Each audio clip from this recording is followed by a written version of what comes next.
The first question today is, Dear Ajahn Brahm, could you please give some advice on dealing with fear during meditation? No? We've got to go through it quickly today. Okay. Fear during meditation. Now, first of all, if you come across fear in meditation, well done. Because the fear is the cold face of insight. This is where you're really making progress. This is where you're letting go of some big stuff. Because all fear is a fear of something you're attached to being taken away. All the things which you thought you owned are beginning to disappear, which is what they're supposed to do. So when you come across fear, all you're seeing is your attachments. Fear of losing your body when the body disappears. That shows you're attached to your body. And so when you can, in meditation, just let your body vanish and disappear, it means you are not identifying with your body. You don't really believe it's yours, so you can let it go. When other things disappear, when weird stuff comes up in your meditation, don't worry about that. I am the expert on weird stuff. And you are perfectly safe. That's the first thing. Have a little bit of faith. I know what I'm talking about. I've been here, done that. And so if you have any weird stuff, I know exactly what it is, and you are perfectly safe, whatever happens during meditation. Because sometimes there's a certain type of meditation, or a certain time in your meditation. I call it when your perception starts to become free. So you can see things you're not supposed to see, feel things you're not supposed to feel. Sometimes you're still in meditation, you feel your body is expanding and filling the whole room. Or you feel you're rising up into the air or falling into the ground or exploding or whatever. That's just perception. You're not rising up into the air, you're not exploding. It's just the mind, the way you are taught to see things is so narrow. And now your mind is becoming free. It can see things which aren't real, which cannot happen. All it is your perception is playing around. Let it play. Because sometimes we're taught to see the world in such a narrow band that we can't really understand much. So usually you start to have some weird perceptions at first, and after a while they settle down. But in the meantime, it's really good fun. Meditation can be boring sometimes, watching the breath go in, breath go out. And now you're having something interesting happening. It's like your own movie. But just like when you're watching a movie, you're sitting in the seats, you're not in the movie. But when people identify with the movie, that's when weird stuff really happens. That's when you get afraid. I actually remember when I went to movies as a kid. In the old cinemas, everybody's sitting in the chairs and have this big screen. People don't watch it at home these days, or they get it on the internet. In those days, you went to this movie theater, had this big screen, and it might have been one of these frightening movies where some monster, and it's amazing, the monster would always be going after the girls, the young pretty ones. The old girls, if you're old and ugly, you are safe from monsters. It's true, isn't it? Look at the movies. But anyway, and so this monster is creeping up on this beautiful girl. And there was always someone in the audience would shout out, "Hey, look, behind you." Now this was a movie. It was shot years ago in Hollywood or somewhere. She can't hear you. And if you think that's stupid, all you guys watching a football match, shoot, shoot! You're shouting at the TV set. They may be playing in England somewhere. They cannot hear you. But still, we give all these instructions. And why do we do that? Because we identify with what we're seeing. We're part of it. Even though we should remember this was a movie, this is probably a replay, a football match which happened years ago. And what's that old joke? This is a really good old joke about this guy was in a pub and they were watching the news, the 9 o'clock news. And on the 9 o'clock news there was a report, there was a woman who was on the ledge of a high-rise building and about to jump off. And the negotiators were trying to talk her out of jumping off.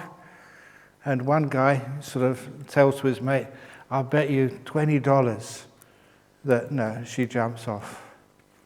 And the guy sitting next to him, okay, you're on it. $20 she doesn't jump off. And then she jumped off. And the guy sort of said, look, take the $20 back because I saw this on the 6 o'clock news. I knew what was going on. And the guy who lost the $20 said, no, don't worry, I saw the 6 o'clock news as well. But this time I thought she'd change her mind.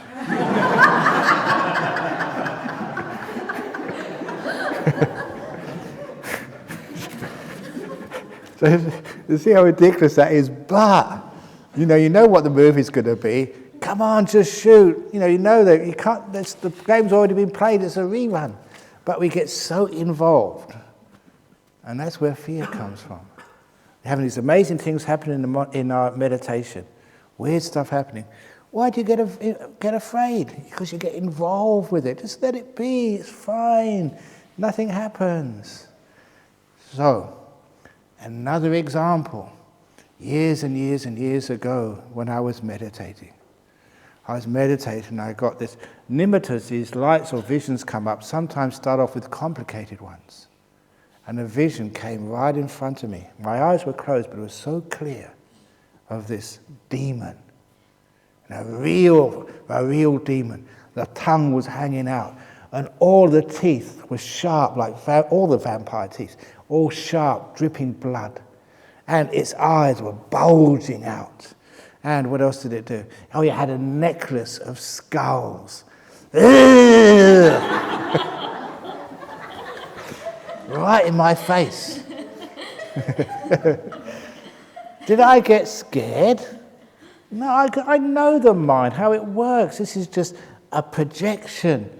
It is, you make it up. And so I knew I created this image, and it was scary at first, but I'm not going to be afraid of this. I am going to play with it. And so straight away, just because you create these things, you just have to have the thought, and it happens. I put sunglasses over its bulgy eyes. And then I used to do this at school, kids, doodling. Black out a few teeth, so it looked like the monster needed to go and see the dentist quickly, and put a cigarette out of its mouth, and also a straw hat with a flower coming out over its head. Until doing things like that after about 2 or 3 minutes, that monster looked so ridiculous that it disappeared and never came back again. I humiliated it. And I told that to about 2 or 3 years later. This man was meditating in Jhana monastery. He came to me really, really concerned because he was watching the paving bricks, and out of every paving brick a monster came out. And he was really, really paranoid. What's going on? And I told him my story. I said, play with it. And then he came to me in the evening and said, I had a wonderful day. It's just amazing games with all these monsters coming out. I played with them this way and that way. And then after a while they disappeared. He was really disappointed. Now that's how to deal with fear. You're creating it. You have power over these things. So if you do see some really scary images, mess around with them.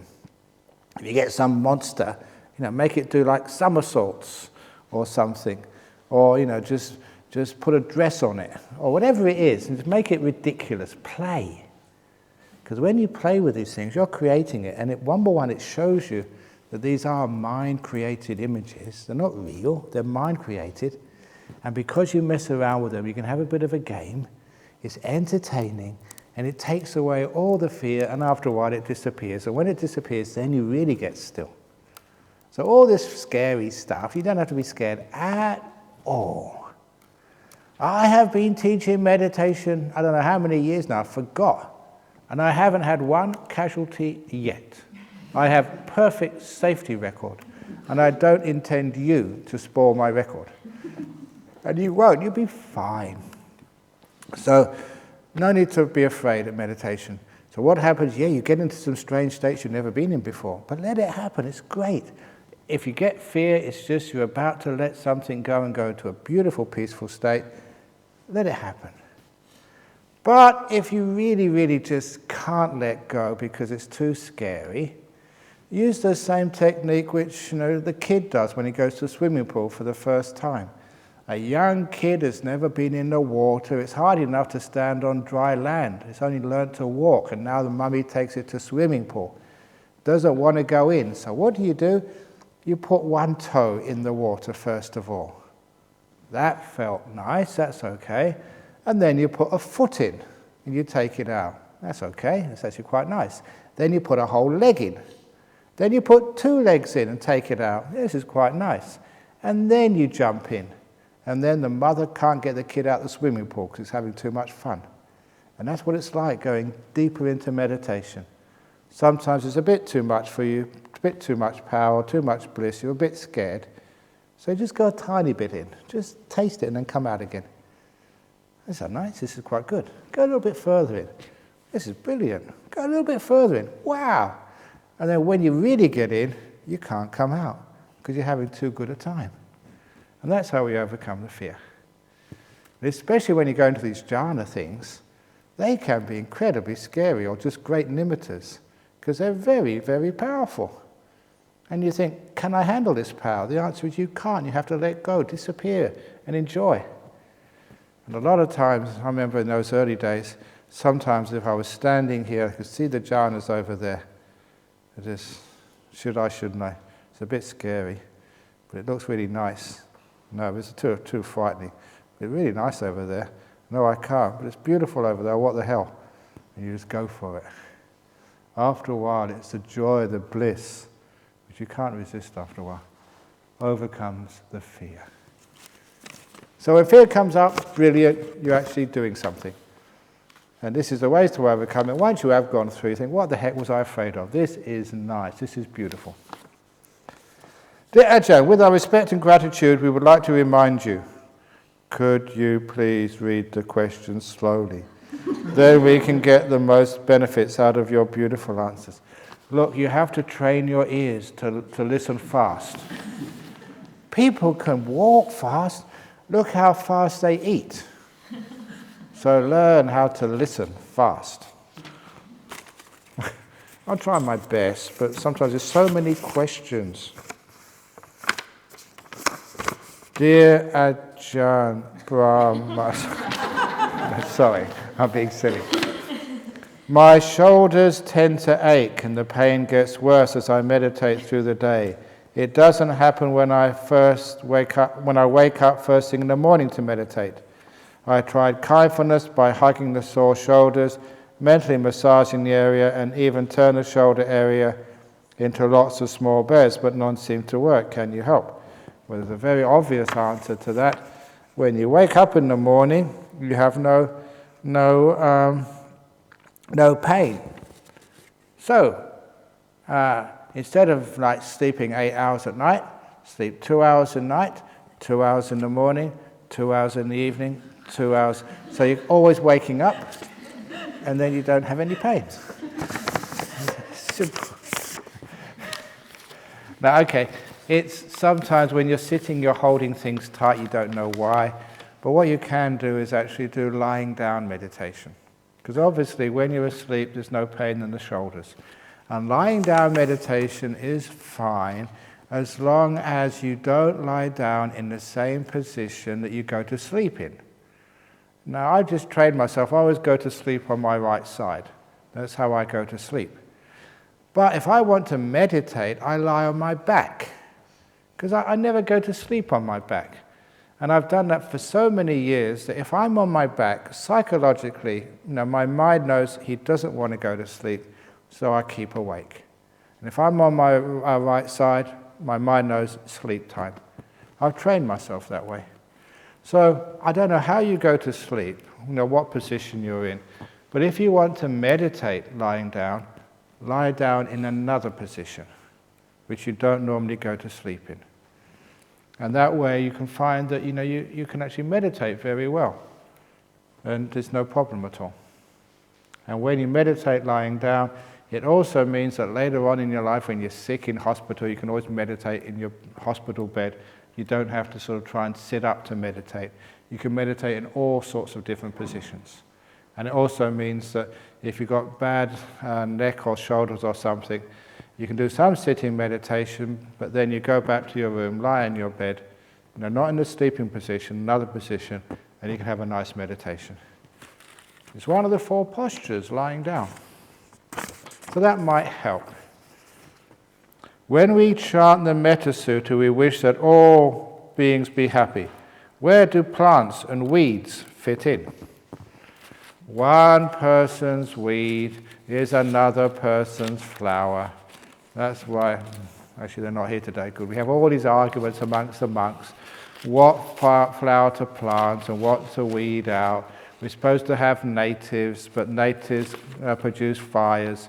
So if you have all natives, it's very dangerous for fires. But if you have introduced species, they're not natives, and so they're destroying the natural habitat. And it gives me a lot of problems sometimes, because I was born in London. We didn't have flowers.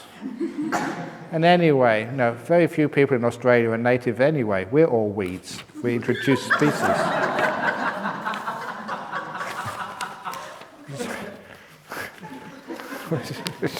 Beautiful, that was funny.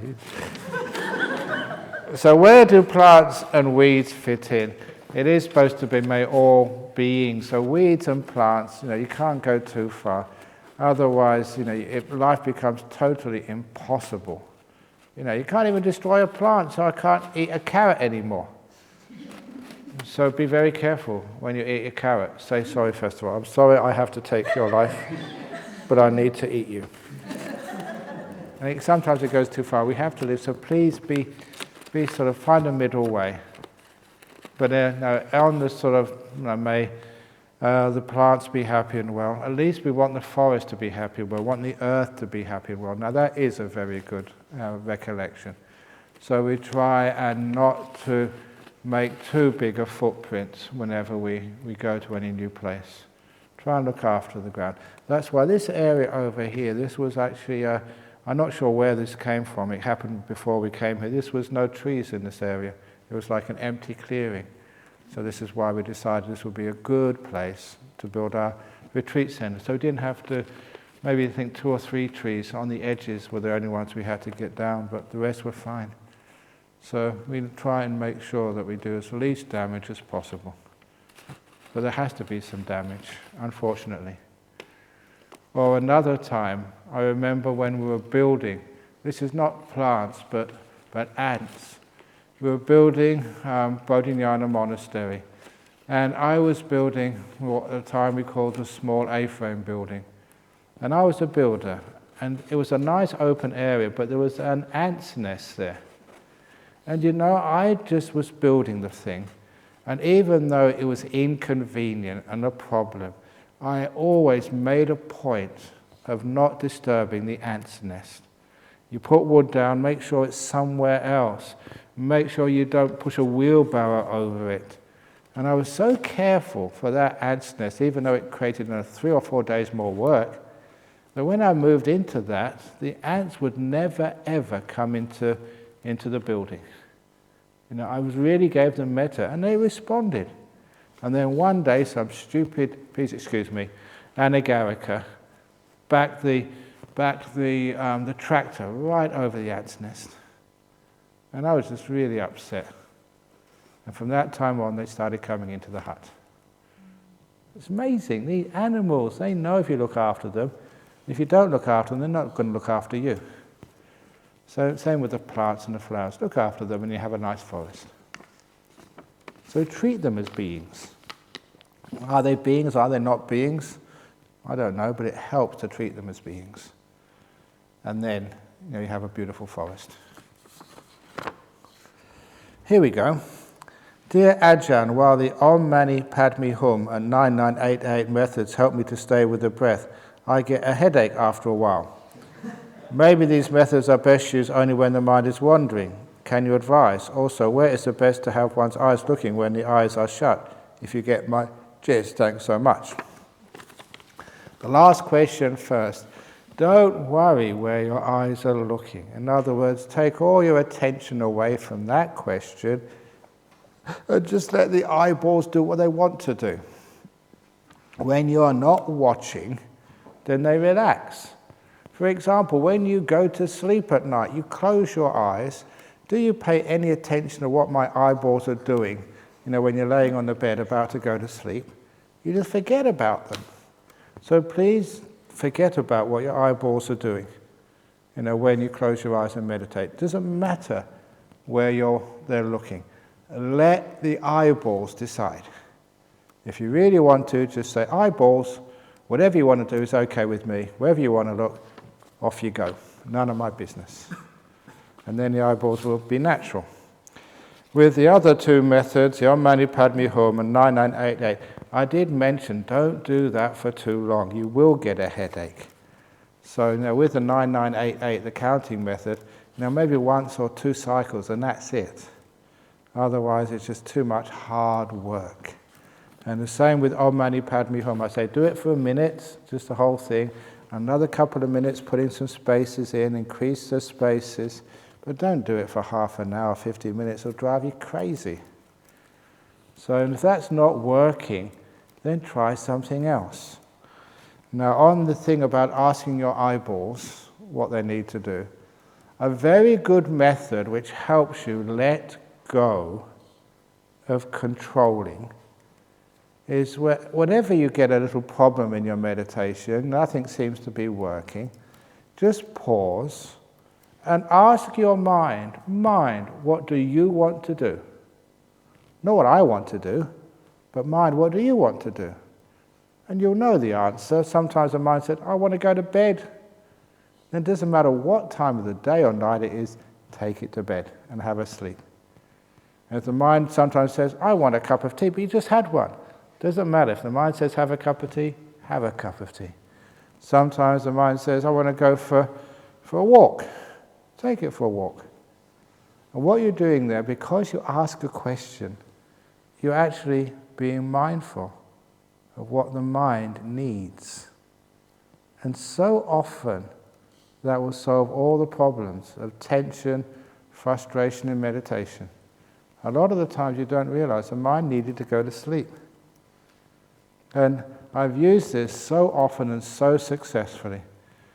Sometimes a person, they're meditating, they're getting frustrated, nothing is working, they're getting tired, they're getting a headache. And you ask your mind, and the mind said, I want to go to sleep. And you take your mind with its body to your bed, you lay down, you don't sort of put an alarm clock and say how long you're going to sleep. Let the mind decide. And you lay down, have a beautiful sleep. You don't know how long. You wake up refreshed. You have a shower or a cup of juice or something. And you come here to meditate. You ask the mind, what do you want now? The mind said, I want to meditate now. I feel good. And then you go and meditate. You have a beautiful meditation. Some people have the best meditations of their whole retreat by using that method. Why? Because they're relaxed. They're not forcing their mind. They're not controlling it. Your mind is not your slave. It's not your maid to order around. It is your friend, your equal. So please treat it with respect. Sometimes the mind is weird. I don't know why the mind wants to sleep again, but if it wants to do it, it does it. And then you find when you work with your mind, rather than against it, your mind cooperates and you get very peaceful very easily. Too often the reason why we have difficulty in meditating, because we're fighting the mind.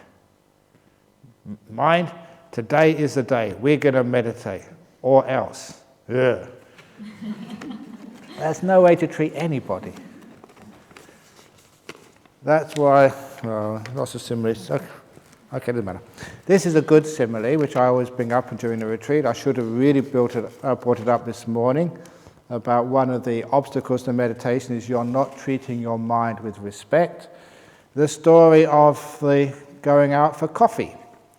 Imagine that somebody gives you a call one afternoon and say, would you like to come out for a cup of coffee? And you say yes, and your friend says, great.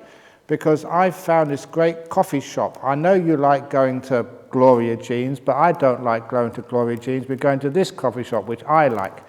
And I know you like your lattes, but I like, short blacks. So we're going to have a short black. And I know that you like those biscuits, but they're bad for you. You're going to have a muffin, because that's what I like.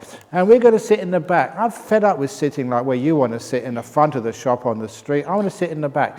And your Buddhism business is driving me crazy. I want to talk about politics. That's what I like to talk about. And we're going to sit there for 1 hour and a half, because that's exactly the time I've got. Are you coming? And of course, what would you say? You say, I've just remembered. I've got a dentist appointment. Oh, sorry, it slipped my mind. Anything to get out of going.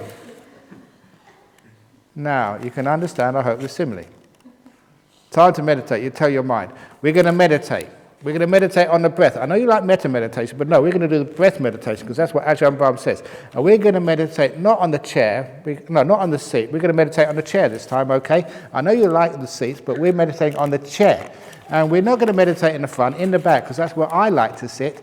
And we're going to meditate for an hour and a half. I know it's too long for you, but I want to meditate for an hour and a half. We're going to meditate for an hour and a half. Okay. Now, when you treat your mind like that, of course, it runs away anywhere. Oh, this problem I've got to think about. I've got to think about this problem. Or, no, I've got to find some sleep. Your mind runs away. Why is that? Because you treat it badly. And when you start meditating again, your poor mind says, oh, not her again. I'm getting out of here. Now, the opposite of that. You get another call. And another friend says, hey, you free this afternoon? You say, oh, it's just shame. I've got a dentist appointment. I said, oh, that's a shame, because you've been telling that coffee shop you always like going to. I just wanted to try it. And you're always saying these lattes are just like, to die for. They're just so delicious. I always wanted to try one. What you like? And then this Buddhism business of yours, and I'm really quite interested. Can we sort of talk about what you're interested in? To sit where you want to sit. And, I don't know how long you've got, but okay, I can sit there for as long as you want. When someone is nice like that, you say, okay, I'm going to cancel the dentist appointment. And you go and sit there with your friend who treats you with respect and kindness. And you find time flies by so quickly. 2-3 hours go past. Oh my goodness, look how long we spent here. Because you enjoy every moment together with a friend who treats you like that. Now this is what I mean. So you start meditating, or you're standing somewhere, you ask your mind, what do you want to do? If you treat your mind like that, of course the mind says, okay, you've been doing all this meditation business, let's try some meditation together. And you have such a wonderful time together because you've treated your mind with respect, not like a slave. So when it's meditating time, your mind thinks, it's him again. He's such a nice guy. I'm going to meditate with him. I'm going to hang out with him. We're going to chill out together. And your mind doesn't leave you at all. Why? Because it trusts you and it's your best friend. So your mind never wanders. So understand that, and you understand one of the great secrets of how to have a peaceful mind, and why so many people fall asleep in meditation or go thinking, because you haven't developed a good relationship with your own mind. You really think you own it and can tell it what to do. If you understand that, many problems go. Dear Ajahn, final question from me. Now we always have 3 final questions. So this is your final question today, another final question tomorrow, another one. How do you get enough air into your cave? It seems to have no ventilation, and this bothers me, though it's not my business. Of course it's not your business. It's my cave, not yours. Butt out. Ugh. There is ventilation in there, very good ventilation. So, but you can't see, it's so well designed, but there's air coming in and air going out all the time. Otherwise, I'll be dead by now. So it's good ventilation. But anyway, it's none of your business. Dear Ajahn, of the Tripitaka, what is the significance of the numerical discourses of the Buddha? I get the name right. Oh, those are just one of the ways the Buddha taught the Dhamma. Now, he gave so many teachings. So, when they collected them all together, of course you collect things in sort of bundles. And so they have the long discourses just because they were long. And they got the middle length discourses just because they're middle length. They're not too long and complicated. And then you got the Samyutta, which are all grouped together according to subject. Like, on the 5 khandhas, all grouped together. On being a stream winner, all grouped together. And then they've got the Anguttara, which is just grouped together by numbers. Like the 3 refuges, the 3 jewels, or the 3 characteristics of existence, and the 4 noble truths, and the 5 khandhas, and all the different numbers. So it's just some way. So if you're looking for a sutta somewhere, you've got a reasonable chance of finding it. It's just a way of classification. That's all. These days you wouldn't need that, because all you need to do is put everything online and do this search. You put in something like what's a good thing? Like jhanas, you put in jhana, you get all the references come up straight away, but they'd never had that in the time of the Buddha, so they had to classify them all together like that. So very easy. Dear Ajahn Brahm, letting go is important. Do you think people could let go of their past, tradition, culture, identity? Could the Buddhist community let go of their tradition and Buddhist teaching? Could you? Of course you do. Sometimes I don't know where I belong, because I was born in England. I remember every time that plane lands in Heathrow, as it goes over all my happy hunting grounds with all those memories, I feel I'm going home. And when the plane then goes to say Thailand, well, I spent 9 happy years and I can speak the language. You feel as soon as you come through Bangkok airport, I'm home. And then these days you get invited to Sri Lanka, the great place of tea. And Buddhism. Got to put the things in the right order. And it's like, I'm going home. And Malaysia and Singapore. Look, I was at this conference once I forget where it was, but I was representing Singapore, not Australia, because, I'm patron of the Buddhist Fellowship in Singapore. And I had the little thing on with the Singapore flag. I was representing Singapore. And as I came out of the auditorium, I think it was actually in Hanoi the last time, in Vietnam. And as I came out, they had the Malaysian delegation were taking their official photograph and had this big Malaysian flag. And I was walking past and they said, hey, Ajahn Brahm, because I go to Malaysia a lot, come over here, photo time. I said, look, I'm Singapore delegation, I'm Australian, born in England. He said, no, you're one of us, come in. So I was very proud of that. I got my photo in the Malaysian delegation, official photograph. And then, I also live in Australia now, so when I come here, I think, I'm coming home. And now you go to all these other places as well, Korea. I don't feel at home yet in Korea, but you keep getting me over there, and soon I think, I'm back home in Seoul. And it's really weird being a monk, because you don't know where you belong. Oh, also Indonesia. You go to Jakarta, just get in the traffic there. Just, as you come out, I've been there so many times, it's just another home. And, where do I belong? So it's great, so you let go of traditions. And when you go to Sri Lanka, you've got to act like a Sri Lankan monk. So no more jokes, at least, just not in public. And when you go to Korea, the Korean monks, you have to teach Dhamma with a loud voice. That's Korean tradition. Because the last time I was there, I was interviewed on SBS. That's KBS. Korean broadcasting system, the big TV. And I was talking to it's an anchor who was actually quite famous. And I was talking to him just like I'm talking to you. But then when we got on air, he had to do like Korean-style interview. Today, we have Ajahn Brahm from Australia. Now, if you watch Korean TV, you know that's what they do. So it's true, It's just so you have to be like that, So it's wonderful when you can actually change your cultures whenever you want, which is very good. So that's how we can let go of their past, tradition, culture, identity, and have fun.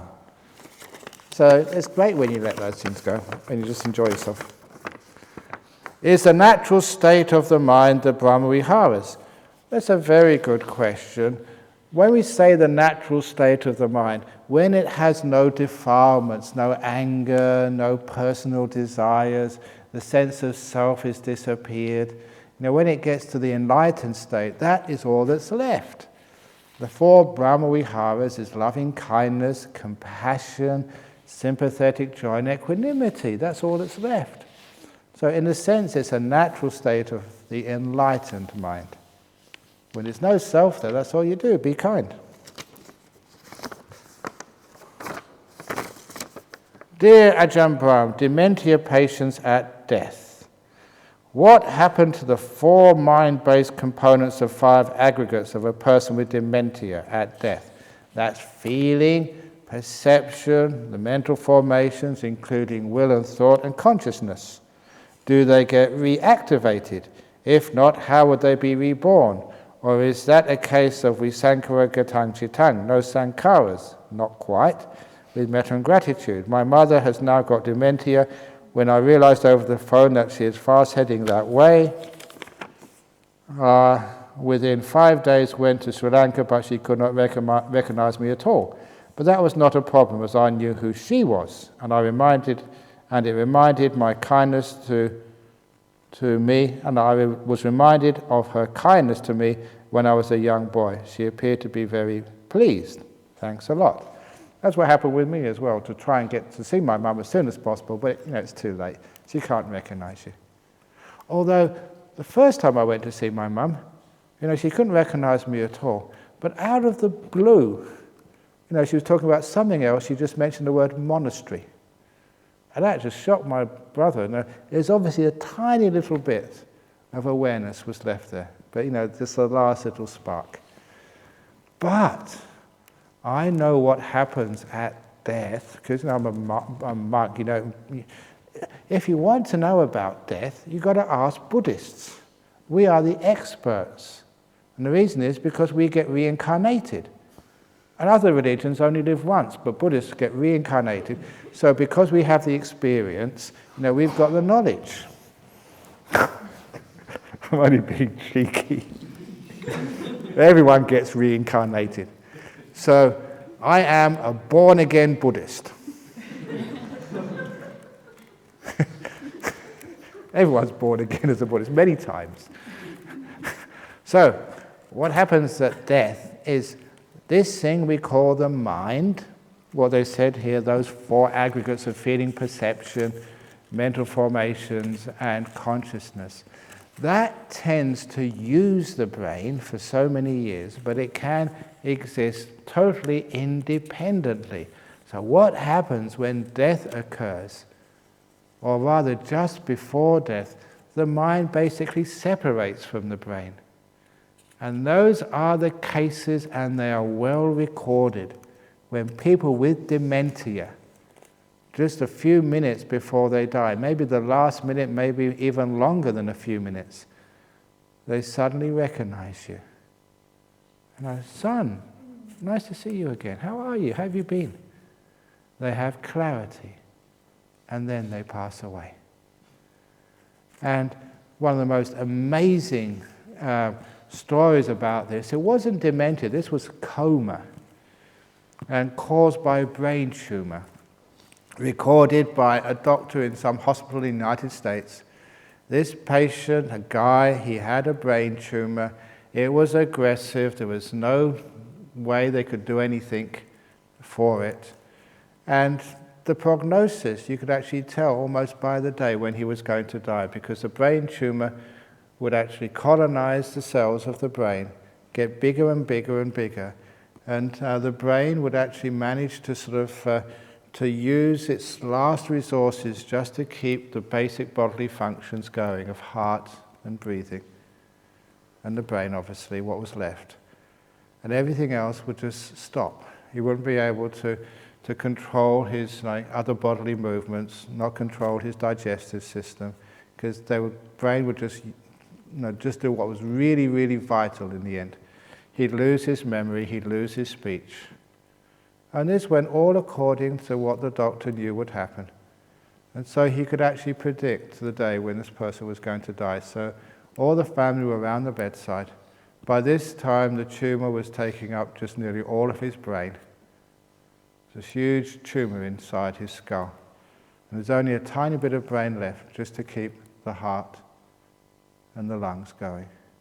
But it was only a matter of time before there'd be no brain, even to keep that going. He'd been in a coma for days because the brain would not use its limited resources to do things like speak or be able to see or hear or anything. He was in a coma. And then, about the time he was about to die, he opened his eyes.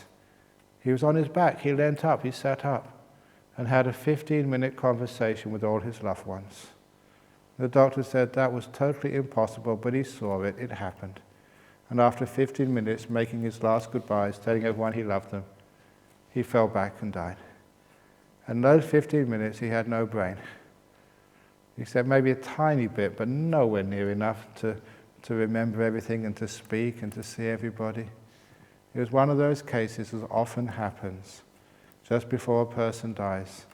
All the pain vanishes, all the disability goes, and you remember. There was another case, similar, about this guy who, he lost his memory. It was a nice video done by the BBC. In some part of UK, he'd lost his memory, and it was really, really difficult for him because he'd just remarried only about 2 or 3 months ago. And there was his new wife. Who are you? I'm your wife. Are you? He didn't know. And no one knew what caused this. So they gave him all his brain scans, and they could not figure out why he had this sudden loss of memory. Until somebody tried hypnosis. And under hypnosis, he remembered exactly what had happened.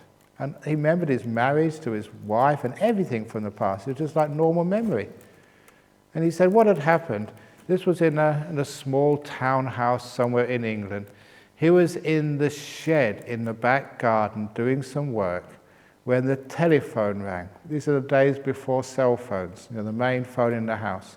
And he ran out to answer the phone and hit his head on the shutter which was open from the shed. Banged his head. And he never remembered that. He didn't remember anything. And under hypnosis, he remembered everything.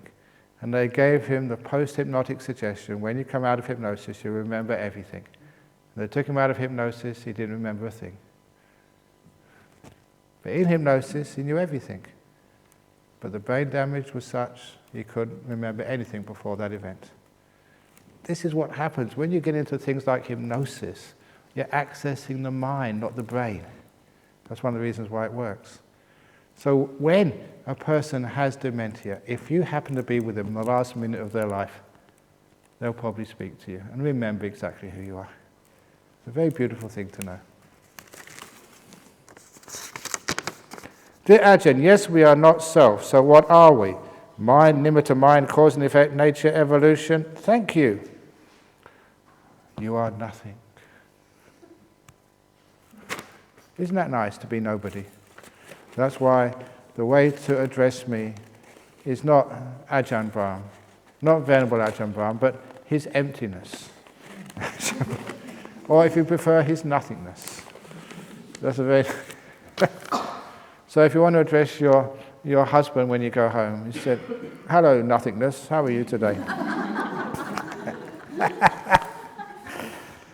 So who are you? You are what we call a process, not a thing. A cause and effect process. This moment causing the next, which causes the next, which causes the next. But there's nothing stable, nothing which has a self-identity, going from moment to moment to moment. If I could use some psychic power and bring, or maybe get Doctor Who. You know, remember Doctor Who? I read they had a 50th anniversary of Doctor Who the other day. But anyway, if you get Doctor Who to travel back to London in 1956 and get me as a 5-year-old and bring me to Perth, to Jhana Grove, and just put me in front of you now. There's 5-year-old Peter Betts. Now he got Ajahn Brahm. We wouldn't recognise each other. So who are you? I'm Peter Betts. No, you're not. I'm Peter Betts. No, I am. No, I am. And we'd be totally different characters. What is the same between the person who was 5 years old and the one who's 62 years old? What's in the same there? Nothing is the same. But there's a continuum cause and effect. You can see that whole process, how I grew and developed and got old and got fat. That's my other epithet. If you don't like his emptiness, the other one, which is quite okay to call me, is his roundness. So when you have this, you say, "Dear your roundness, Ajahn Brahm." It's nice being round. And the reason I'm round, I told this I think the first day, but I'll repeat it now. The reason I am round is because as you become a monk, over the years, your heart gets bigger and bigger with compassion. And as your heart expands with compassion, it needs a much bigger body to fit in. So it's not fat, it's just got a big heart, that's all. Anyway, so what are we? Mind, nimitta mind, cause and effect, nature. We're just, cause and effect is a much easier way to actually to call yourself. A process. Work in process, that's what you are. Anyway, we'll talk about that later on. Please explain about sense restraint. Does it mean we should avoid watching movie, shopping? Yes. Some people go, what do you go shopping for? I cannot understand women why they go shopping. You know why? One of the reasons is they go to Singapore from Australia, or they go to Thailand to do shopping. And Indonesia. They come from Indonesia, Thailand, Malaysia, Singapore, Korea to go shopping in Australia. And Australian women, they go to Thailand to do their shopping, and Korea and Indonesia. Why can't you shop in your own country? Why do you have to go somewhere else to shop? It makes absolute nonsense, because whatever goods you get in Korea, you can get them in Perth. You don't have to go to Singapore, Orchard Road to go shopping. You can get everything right here. But no, we go overseas, we've got to go shopping. That's crazy, I can't understand it. And what do you need anyway? This is true story. They're not here, but you know that, oh no, that wasn't that, was it that monitor, the TV screen we got at Nollamara? Was that from Bryan Creek, or was that, oh, it's Bryan Creek. Because there was another guy, he came up to me one Friday night, he said, do you want a, what's it called, plasma screen TV set? I said, no, I don't need a plasma screen TV set. He said, you know, you can actually go and sell it, you know, if it's a second hand. He said, not a second one, it's a new one. My wife bought it just a couple of days ago. So why are you trying to give it to us? He said, because we don't need it. Then why did your wife buy it? Because it was on sale. And that's absolutely accurate. It was such a bargain. The wife had to buy it. You don't need one. That's why he had to give it away, but it's a bargain.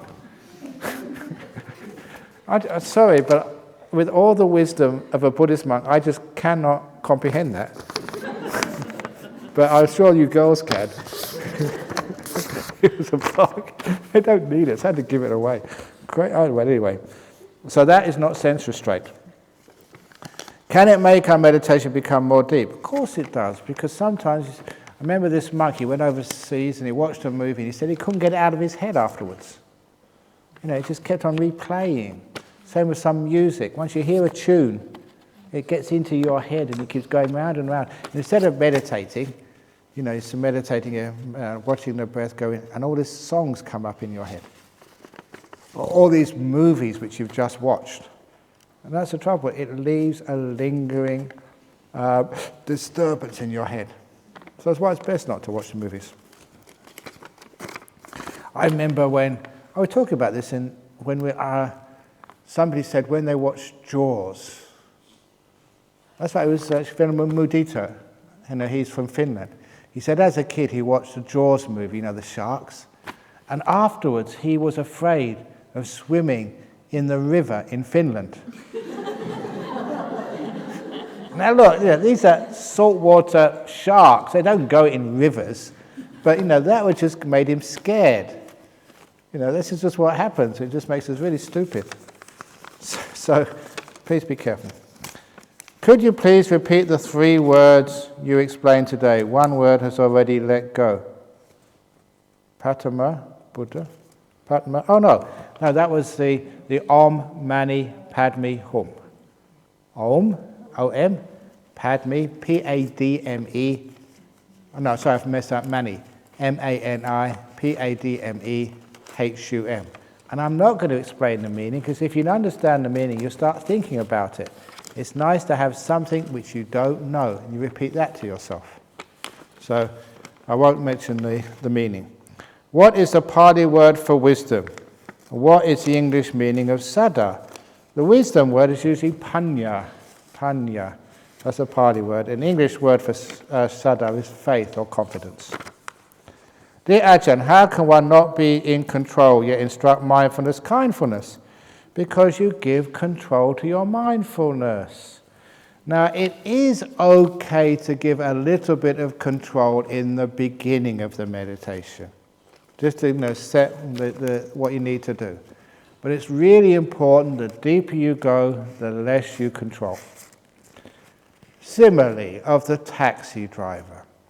Suppose on Sunday when you leave here, you have to go to the airport. And Dania arranges a taxi for you. And so the taxi man comes up in front of the kitchen there, and you get in and put your bags in the back. And you tell the taxi driver, I need to go to Perth International Airport. And don't drive too fast because, I'm a Buddhist, we do things slowly. And don't sound your horn because I've just been on a meditation retreat. I'm very, very sensitive. And I don't want to hear all your talk. I've just been 9 days on noble silence. I want to be quiet. Also, turn down your radio about all this information of other taxis. You don't need that because I'm going to the airport. You've got your fare. And please, none of this stupid music on your radio either. I want to sit silently. And when you do left turns or right turns, do it gently because I don't like being disturbed so much. I'm going to be meditating. And because I'm a compassionate Buddhist, if anyone wants to come in, please let them come in. And don't run the red lights because I want to sort of actually stop. Now, if you talk like that to a taxi driver in Australia, before you get to the gate, he'll throw you out. He said, I know how to drive my taxi, you control freak. So if you want to go to Perth Airport, you just need to tell the taxi driver, go to Perth International Airport. They all know where it is. And then you can shut up. And the taxi driver knows how to get there. He'll get you there. You don't need to continue giving instructions every 1 or 2 minutes. There's one of my disciples over in London. I told this story and embarrassed her like hell over a long time, but she understands. Because when she picked me up from Heathrow Airport once to take me to her place in Kent, in Bromley, her son was driving. I was sitting next to him and she was in the back seat. Don't go this way, son. This is a much better way. Slow down. You're going too fast. Don't run that yellow. It took about an hour, and she never shut up. I never in my whole life seen such a backseat driver. And her poor son was always being given instructions. Imagine what it's like being that son. Now imagine what it's like being your mind. Always giving instructions to it. So it's okay in the beginning. Mind, get into jhanas. Then shut up. Let the mind do it. Maybe, if you get lost halfway, maybe just Not this way, over there. A little nudge here is all you need in meditation. But what happens? Go this way, not that way. Look, watch the breath. No, not watch the breath because you're doing it too hard, too much will. Let go more. But then I'm sleepy. I better go and watch the breath. But maybe watch the breath this way. Maybe I should do the counting now. No, I'll do Om Mani Padme Hum because I'm thinking too much. But that won't work because I'll get a headache. So I'm just going to let it. That is why you can't be peaceful. That's called control. How is it that some people have good meditation yet can be stubborn, difficult to deal with, while others are gentle and easy to be with, but don't necessarily have fireworks in their meditation? Because those people who say they've got good meditation and are stubborn and difficult to deal with are frauds. They have not got good meditation. Because what it is what we've got called spiritual conceit. Some of you have been coming here a long time. And it's embarrassing to be honest and say your meditation is hopeless. And other people, you come as a group, you've got your friends. And at the end of the retreat, you'll ask, how did you do? And you say, well, I got jhana. Well, maybe. Because it's embarrassing, when your friend, that's the first time I came here, I got third jhana this time. Ooh, that's unfair. So we've got called spiritual conceit, so people actually say that meditation is good when it's not. And as a teacher, I don't listen to that. I see your behavior afterwards. That tells me if you've had a deep meditation. So people can actually say there's all these fireworks, all the great nimittas, beautiful lights, and they saw the Buddha themselves, and they went into the incredibly deep meditation and jhana, and everything was going on. And I don't listen to that too much. What I listen to is I look at their body language and just see the residue of that state. And that tells me whether the person's got the real thing or not. If they say, yes, sir, and today I got third jhana, and I was in there for half an hour, and it was a very nice. No way. If you've had a jhana, you come on and say, Ajahn Brahm, I love you. Oh, it's a wonderful thing. I just got, this is so amazing. Now that is much closer. When a person gets these jhanas for the first time, afterwards they look like, maybe you've got a daughter or someone, they fall in love the first time. And they're all gooey and soft, and life is so wonderful. I've met this guy, he's amazing. It's that same sort of high, and just really crazy. It's really sweet when you see it. That the people are just so high and just emotionally just so blissed out.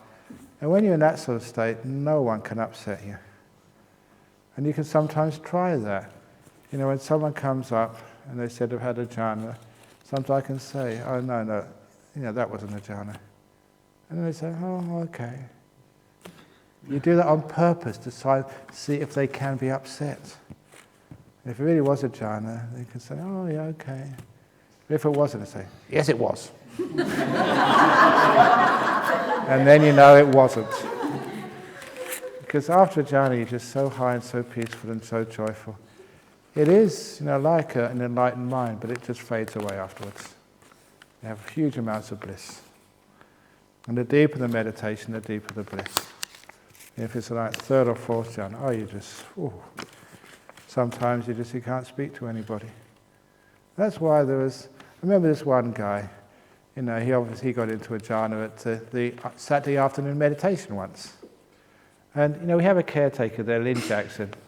Really good on you, Lynn, because he was meditating there. Well, after we finished off, he was still meditating there till about 5 o'clock.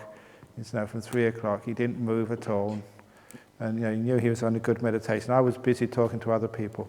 But Lynn just sat there on a chair waiting for him. And when he came out, Lynn very gently led him into one of the other rooms, a nice, dark, quiet room, so he could actually come out very gently and not be faced with people or with stuff to do. Very, very smart, Lynn Jackson, for doing that. And I really thanked her afterwards. Well done. Because otherwise, if you come out of jhana, you have to face people. Ooh, it's like crazy stuff. So if you see someone sitting in here a really long time, you don't worry about them eating something. They're not interested in food. Just afterwards, lead them back into their rooms, sit them down, just relax, because they're incredibly sensitive. Those are sort of the jhana stuff. So, if you're stubborn and difficult to deal with afterwards, then you haven't really understood the meditation. And the fireworks come in, then you are really amazing afterwards. Similarly, why do lay people often get interesting meditative experience, but monastics who live peaceful, virtuous lives might not? They do. But sometimes when you have virtue, it takes a bit longer. Like they say, it's a simile of the Buddha. He said it's like the trees growing in the mountains compared to the trees growing in the plains. The trees growing in the plains, they can put their roots down very easily, and they grow tall very quickly because they're in sandy soil. But when a storm comes, they're blown over. But the trees up in the mountains, they have to put their roots down in the cracks between the rocks to get the water, which means they take a longer time to grow. But when they do put those roots down into the cracks, when a wind blows, they're stuck to the mountain. They do not fall over. He said that's like monks. Because it is a more restrained lifestyle, and because their virtue is not just for 9 days. Come on Monday, you can go and have dinner, you can have sex, you can watch your movies, you can do anything. Monks, come Monday, we're still monks. So because of that, it takes a longer time for some monks, but when it happens, it's strong. Same with nuns. So and the monks do get these great states too. But it's, when they do, the nuns get them, that's really strong, because their foundation is rock. If lay people get jhanas, shouldn't they want to ordain? Yeah. That's what happens. People sometimes ask that question. It's a good question. Is there any danger with getting jhanas? And I say, there's only one danger, and that is you might lose your hair. And it's true, because look, once you've tasted the jhanas, and you really are a real one, there's a lot of fake ones around. But when you taste the real one, that just blows your mind. It's one of the reasons I became a monk. Had a girlfriend, had sex with her in Gloucester. 5 days later, I was having a meditation retreat and blissed out. And it was much, much, much better than sex with my girlfriend. We had good sex. But meditation was far, far, far better. And that really shocked me. It blew me away. And I remember at the time thinking, why has no one told me about this up to this point? Why didn't people tell me that, there's something better? And after that, you had a bit of sex, but you weren't that interested anymore. You had something way, way better. And that, if you experience that, that will make you think, maybe, just become a monk or a nun and just really get into this business. We're not monks or nuns because we're ascetic. We're into whipping ourselves and denying ourselves and just eating rubbishy food just because if it's painful, it must be good for you. We're in this for fun. I know more pleasure than you do. That's why I'm into this business of being a monk. He, he, he. Jhana doesn't necessarily always lead to wisdom. Correct, it doesn't always lead to wisdom, but without it, you won't get wisdom. Verse 372 of the Dhammapada. Nati jhanang apanyasa panya nati ajayato yam hi jhanang cha panya cha sawe nibbana santike. Now I say that sometimes to impress people, because sometimes people think Ajahn Brahm makes it up. But when I say this in Pali and quote it, wow, that's awesome. And what it means in English, there is no jhana without wisdom. Use wisdom power to get jhanas. There's no jhana without wisdom, that's verse 1, line 1. And there's no wisdom without jhana. But in the person who has jhana and wisdom, they are in the presence of nibbana, knocking on the door. beautiful. You have to have wisdom to get jhana, and jhana creates the wisdom. And you got both together, you're really close. Something's going to happen. Da, da, da. And you've all got wisdom. You've learned so much. Your brains have been so highly trained by modern education. And you've got access to so many talks and teachings. You've got that part down. What you haven't got is the jhanas. That's why I always focus on this. Get yourself into jhana, and the rest will be easy. Dear Ajahn Brahm, as you mentioned this morning, we are Theravada Buddhists and can't chant Om Mani Padme Hum. If we chant Om Mani Take Me Home, it's all right.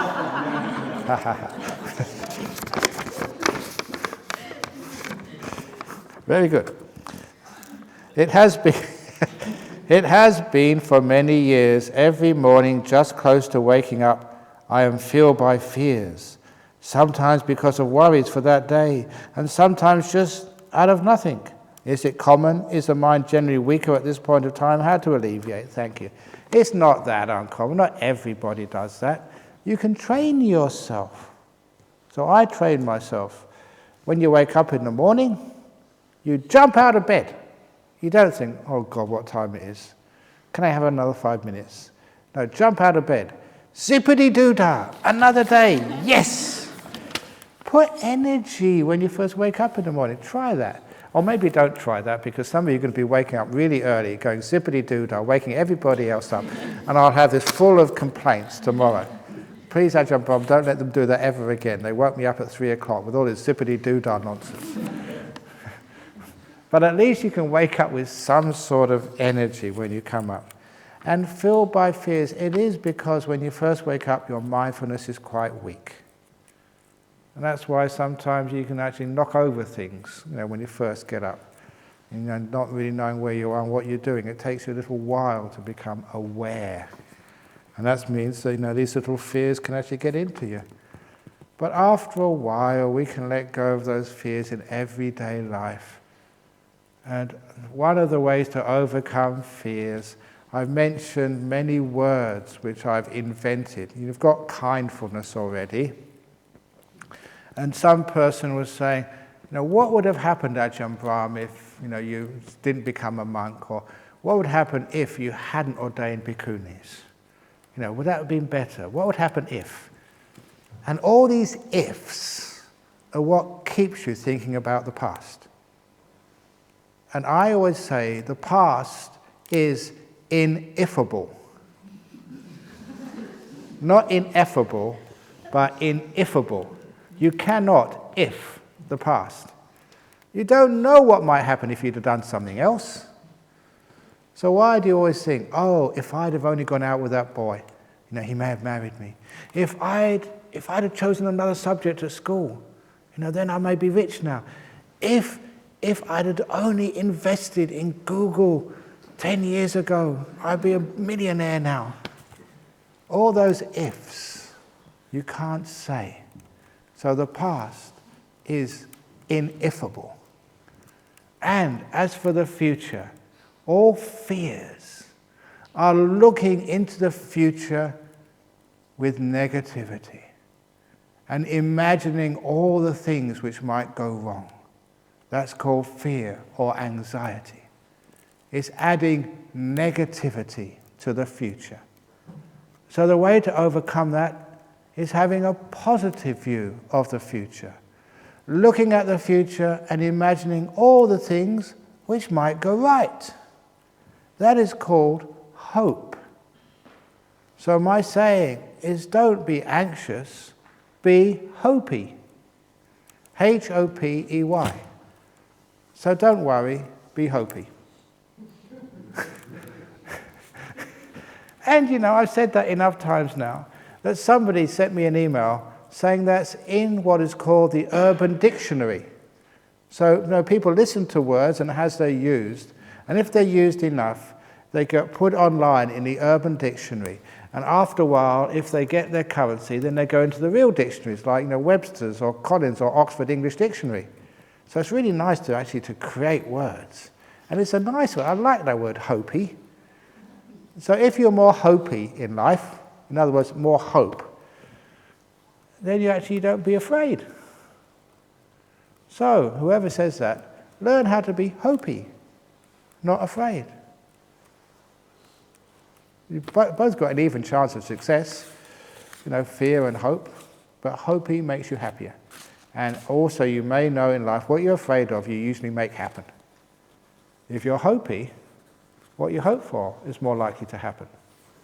So, don't worry, be hopey. Dear Ajahn, could you say a few words about the different jhana states? I say very few words. They're beautiful. You didn't say lots of words. You said, say a few words. So I said a few words. If I said any more, I wouldn't be answering your question. I'll talk about jhanas in another day, one morning talk. Is it better to ask mind, body than mind? Today mind wanted to take a walk, but body wanted to rest first. You are a complicated person. Now the mind is a forerunner in chief. So the mind runs the body. So ask the mind first and say the mind can check with the body what it wants to do. But the mind rules. So ask the mind. You often say we put ourselves in prison and put ourselves to hell, but can some of our intentions, i.e. karma, determine what happens in the future? How are we heirs to our karma, or is that only for the deluded? The karma of the past gives you the ingredients of the present. So you are an heir to your past karma. That makes you who you are, where you are, with all the ingredients you have in life. But the most important part of karma is what you do with those ingredients. So, you can put yourself in a prison because of those ingredients. The past may mean you've been raped or even tortured. I'm being serious here. Big stuff. But that cell door, that hell door is open. It's really terrible ingredients.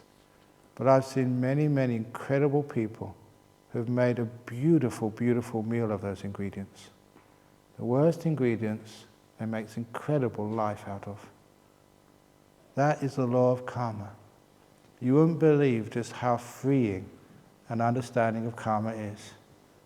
You can do anything with even the worst ingredients and make an incredibly wonderful life.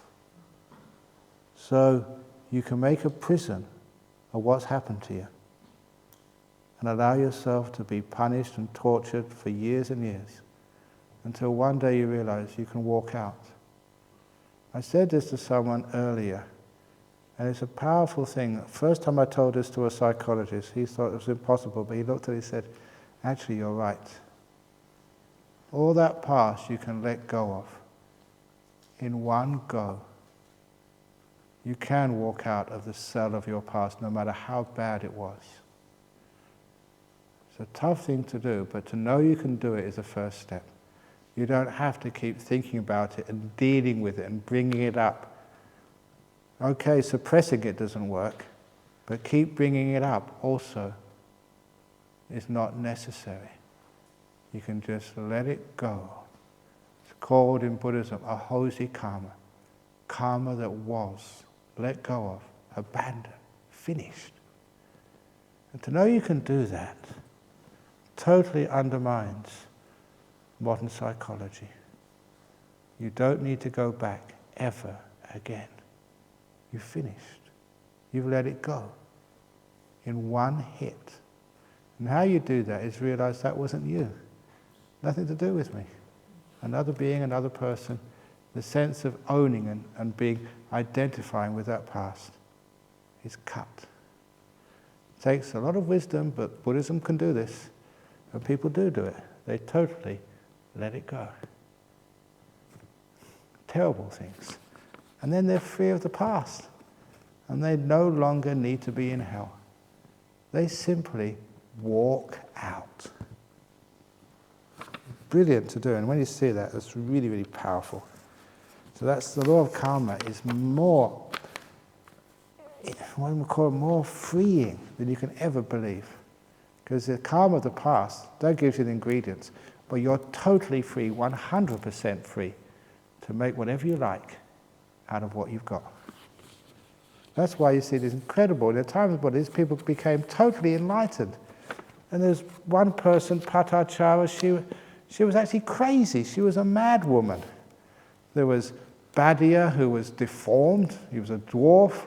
There was Chulapantaka, who was really, you call him intellectually disabled. He became enlightened. He couldn't remember anything. He couldn't sort of understand any teachings. His brother just gave him a piece of cloth to keep wiping his hands until he realized, when it's used, it degrades. It was an impermanence thing which he saw it so deeply, he became enlightened too. It's incredible. The serial killer Angulimala, he became enlightened.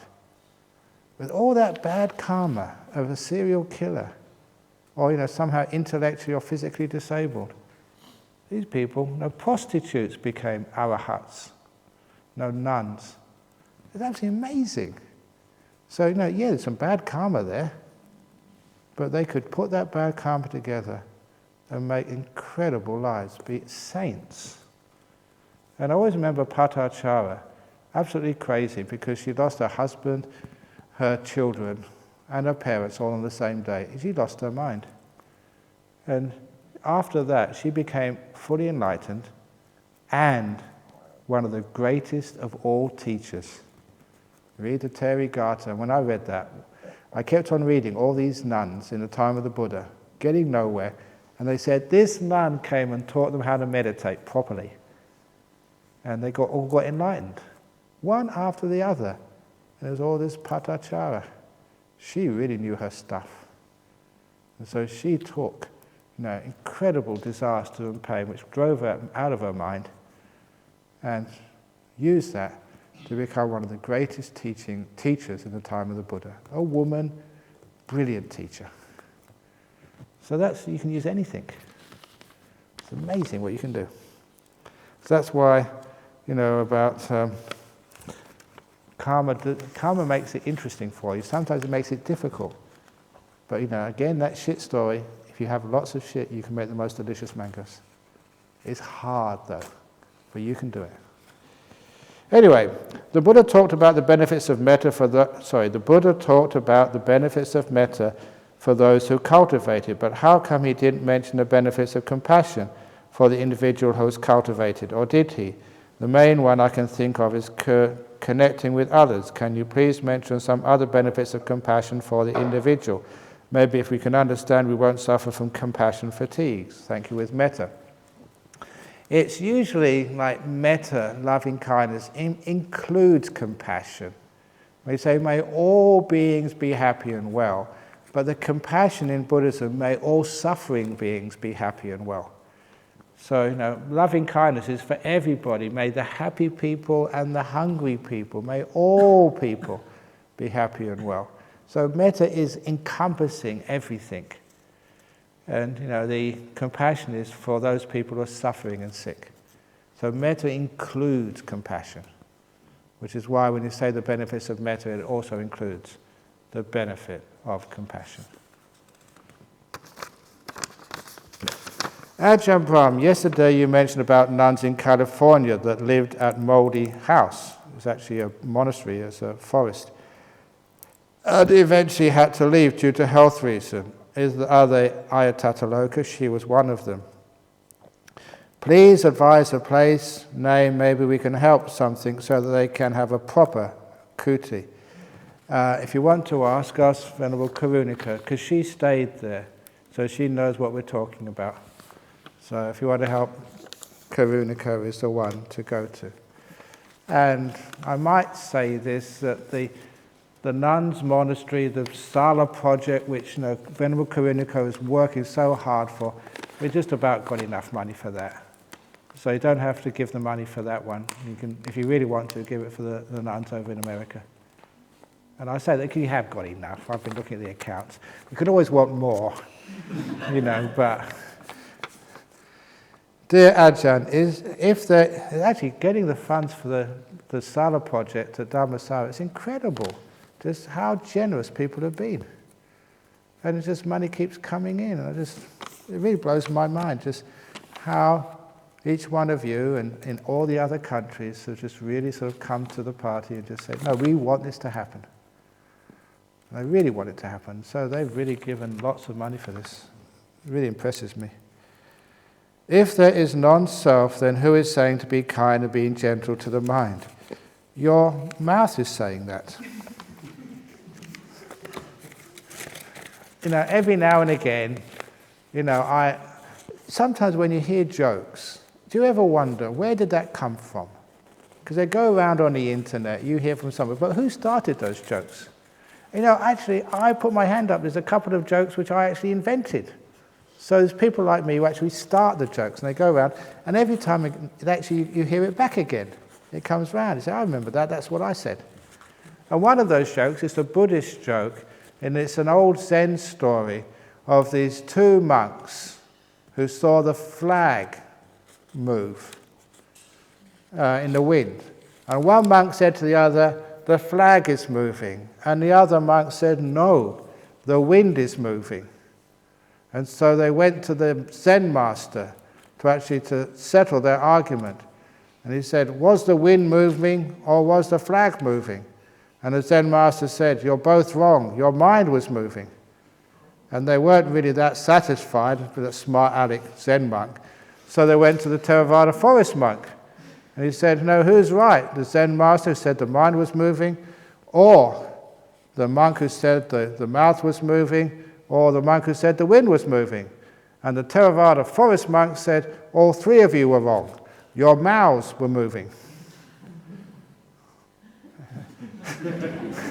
And I invented that one, and that got around in a joke, which came on the internet, which somebody sent to me.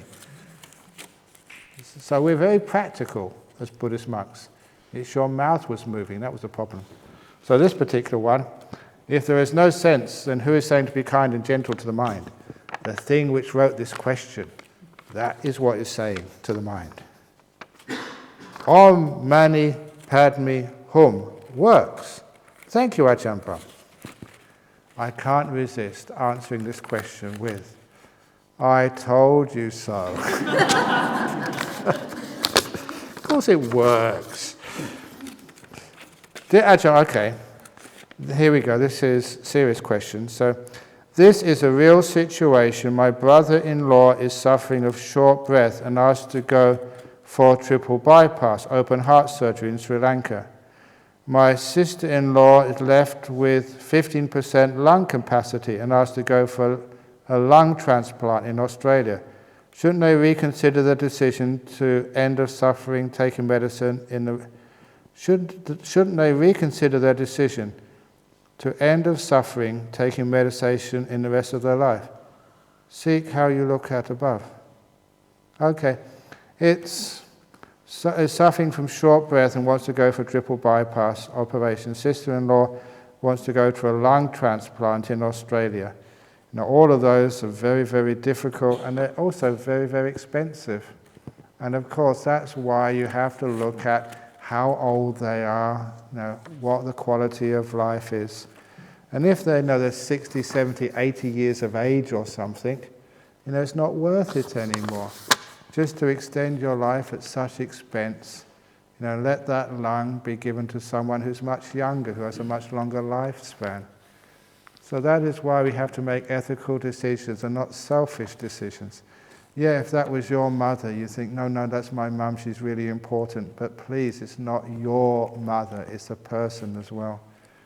And so sometimes we have to stand back without attachment, whether it's your brother-in-law or sister-in-law, or your mother or your wife or even your child, and think, let's get the information. Is it really worthwhile spending all that money and all those resources? Could they be better used somewhere else? And sometimes the answer is to let people go. In Buddhism, it's not such a bad thing because they'll get a much better body next time.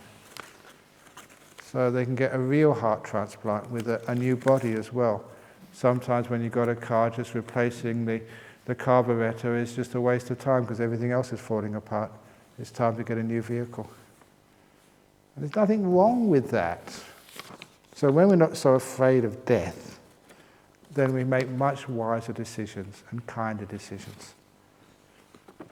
So it's really up to, the situation is obviously complex, you need much more information. Last night I had a nightmare. Every time I come to meditation retreat, after 3 or 4 days I have a nightmare. Why is that? It depends what the nightmare is. Because if it is a real scary nightmare, please write it down in detail and send it to Hollywood. That could be a script for the next movie, because people like horror movies and nightmares can be very, very creative. So don't waste it. So I say, all shit is good for the mango tree. So don't waste it. So next time we have a nightmare, great, I had a great nightmare last night. This makes a really good script. I'm sure many of the movies like Alien started off as did Steven Spielberg do Alien? I don't know. Steven Spielberg's nightmare. He had a nightmare one day of being chased by a shark, and we have Jaws. So you could be able to retire after you write down your nightmares, and you can give half the money to the nuns monastery in California as well. Win, win, win. Why are you afraid of nightmares? What's wrong with nightmares? I had nightmares when I first ordained as a monk. The first about week, I'd wake up in the middle of the night in Bangkok with a nightmare, sweating. And you know what my nightmare was? It was that I wasn't a monk, that I was a layman. And it's absolutely true, as soon as I opened my eyes and saw my robes next to the mat on which I was sleeping, I'm a monk, yes. And then I went into this deep, peaceful sleep. No joking, that happened. That's how much I wanted to be a monk. And I was so terrified of not being a monk, that's why I had a nightmare. So, I'm really into this monk business. So it really depends what the nightmare is. But if it's a recurring nightmare, what to do? If it's always 3 or 4 nights into retreat, when you go to bed, you're in your bed, you're comfortable, before you go to sleep, you can tell yourself, I will have peaceful dreams. I will have peaceful dreams. I will have peaceful dreams. And you will be surprised how effective that is. You won't have nightmares, you'll have peaceful dreams. You're reconditioning yourself. And that time when you're comfortable, in bed, really relaxed, your mind is very open to conditioning. The other thing you can do is you can say, when you're in your bed, you're lying down there, if I have a nightmare, Ajahn Brahm, please come and sort it out. And then you start this nightmare and you have this vision of me, Superman, coming to save you from whatever nightmare you have. Because actually somebody said this the other day, they had a nightmare of like falling. And that really scared them. And I said, tell yourself when you go to bed tonight, is Ajahn Brahm, the monks and the nuns will be there with their robes, just like the firemen, and they will catch you in their robes. So you fall, and Ajahn Brahm says, "Olé, I've caught you." Actually, that's a joke about the Olé joke. There was a fire in Madrid, and there's a person was on a story. They were caught up the top there in a story, and at the last moment, the Spanish fire brigade came, and they got out that thing you jump into. They say, "Jump, jump, jump," and a woman jumped, and just before they hit the cloth, Olé.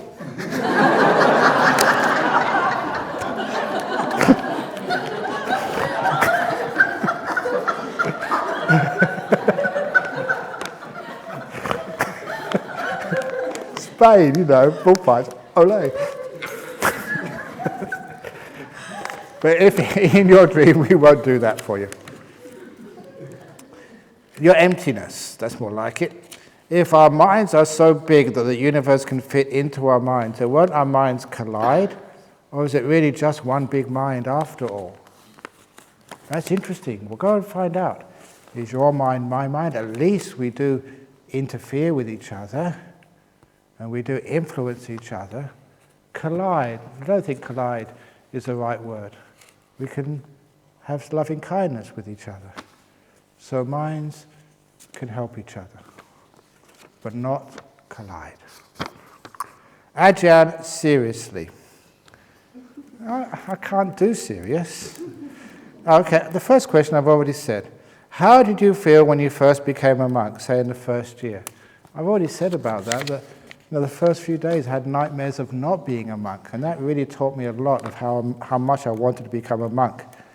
And I kept telling people once I was a monk, this is for life. As soon as I became a monk, this is what I always wanted to do. It felt right. And it's one of those wonderful feelings, in life, very fortunate feelings. If you meet someone and say, this is my partner, you know it. I'm going to be with this guy, this girl for life. And some people have that feeling, they know it, and they have this wonderful relationship together. And other times it's a job which just fits you. You may be working here, working there, and you get this job in environmental science or whatever, and say, I'm so passionate, I love this job. And then you're again fortunate. And that's what happened to me being a monk. As soon as I became a monk, this is what I always wanted to do. This is who I am. And as I told all my friends, I'm going to be a monk for life. Yeah, everybody says that. And now I can say, you see, it reminds me of that guy who said that he wanted to be a professional stand-up comedian. And he said when he told that to his teacher and friends laughed at him. Now he is a famous comedian. They're not laughing now.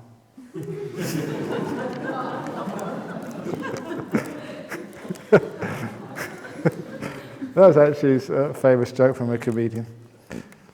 So I really wanted to. A few years down the road, still really into it. Now after 40 years, the best 40 years of my life. If I had it all over again, the only thing I would change is becoming a monk earlier. I love being a monk. It's a great lifestyle. Because the two things I wanted to achieve in life, personal happiness. I've got personal happiness. I'm having a great time. And number two, being able to give happiness to others. And I'm doing that too. And look, seriously, imagine what it's like when you get a letter from somebody or they come and visit you and they burst out in crying. Ajahn Brahm, I was going through a divorce and going through a cancer. And I read your book, I heard your talks on YouTube. And they turned my whole life around. I survived. The cancer's gone. The divorce never happened. I'm with my partner and my kids. We're having a wonderful time. Thank you. To do one of those things will give you so much fulfillment. And that's happened, I want to say, not hundreds, probably a couple of thousand times. I got letters packed in the drawer, all these letters people keep sending me.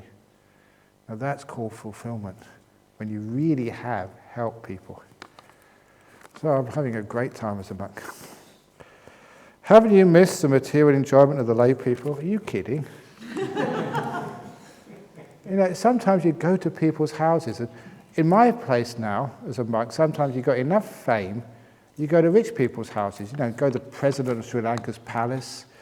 Who's that guy, Sri Datu Danny Lim or something? He's multi-billionaire in, that was at Kuala Lumpur. You meet all these people who are mega wealthy. And no way I'd like to be like that. You can see they're just totally screwed up in their head. And I've also met these, I was saying in Cambridge, Nobel laureates. I remember having dinner with some guy who was Nobel laureate in chemistry some years ago. I don't want to be like that. And you see, like an Ajahn Chah, I want to be like that. Beautiful, peaceful, happy monk. So, I haven't missed anything. Is it okay to become a monk at 60? Why not? If you're healthy enough in this space. My problem now is, and it's a big problem with nuns monastery, monks monasteries, so many people want to become a monk and a nun. We've got this huge waiting list. And quite seriously, that hurts me. There's one thing you say, what's my biggest suffering right now?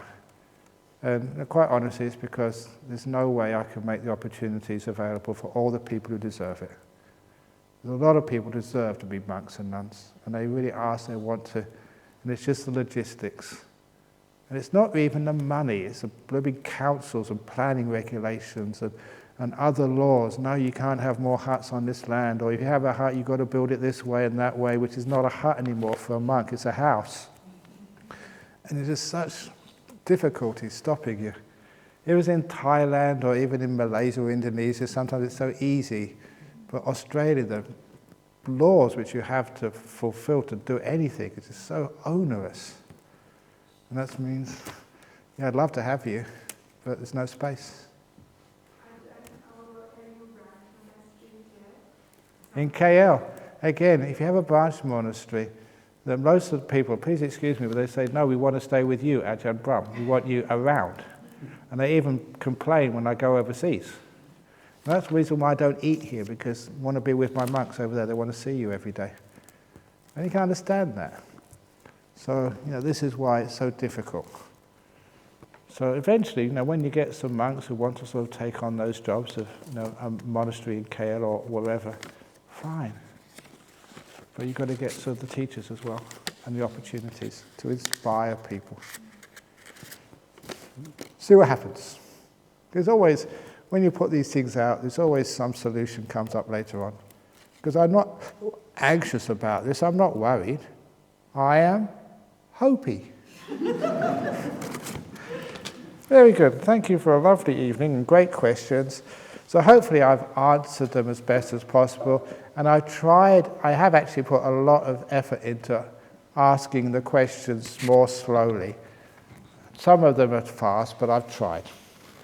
If I failed, well, there we go. Remember what I said earlier. If I failed and you're disappointed, please complain to Danya. I only receive praise. No, anything goes. So I forgot the 3 sadhus. Sadhu, sadhu, sadhu.